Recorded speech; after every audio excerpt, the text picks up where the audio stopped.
नमस्कार दोस्तों, आप सभी का स्वागत है हमारे चैनल हिंदी कहानियों में। पुरातन समय की बात है। ये बात है रोम के शहर में एक साइमन नाम का व्यक्ति रहता था, जो कि एक बूढ़ा बुजुर्ग आदमी था, जिसको कि राजा उम्र कैद की सजा देते हैं और साथ में ये हुक्म भी देते हैं कि जब तक कि ये आदमी मर नहीं जाता, इसके खाने और पीने के लिए कुछ भी ना दिया जाए। बुजुर्ग आदमी साइमन की एक बेटी थी, जिसका नाम था पैरू को जब ये बात पता चलती है कि उसके पिता को उम्र कैद की सजा हुई है, तो वो राजा से फरियाद करती है कि राजन, जब तक कि मेरे पिता जीवित हैं, मुझे उनसे रोज मिलने दिया जाए। तो राजा भी पैरू को अपने पिता से मिलने की इजाज़त दे देते हैं। अब पैरू रोज अपने पिता से मिलने के लिए जाने लगी।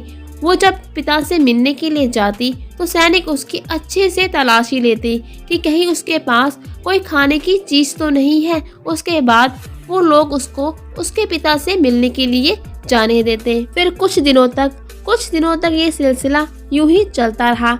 उसके बाद जेलर ने सोचा कि अब तो बुजुर्ग आदमी मरने ही वाला होगा। आज 3 हफ्ते हो गए हैं, उसने कुछ भी नहीं खाया।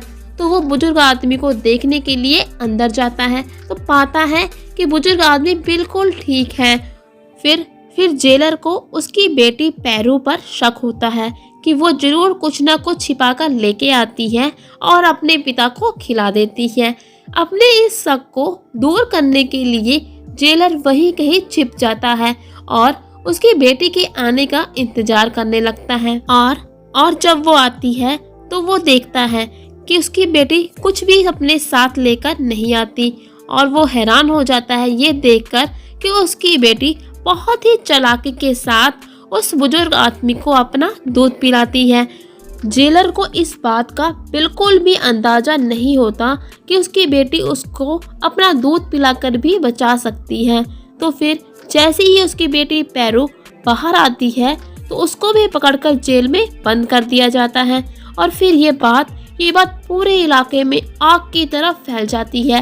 बाप और बेटी को राजा के सामने पेश करने का हुक्म होता है। सभी लोगों का यही कहना था कि वो लड़की अपने पिता से अपार प्रेम करती है और इसीलिए वो किसी भी हालत में अपने पिता को मरते हुए नहीं देख सकती। और फिर राजा को भी एक बेटी जो कि अपने पिता को इस शिद्दत के साथ बचाना चाहती थी, उसकी कोशिश के आगे झुकना पड़ता है और वो उन दोनों को ही रिहा कर देते हैं।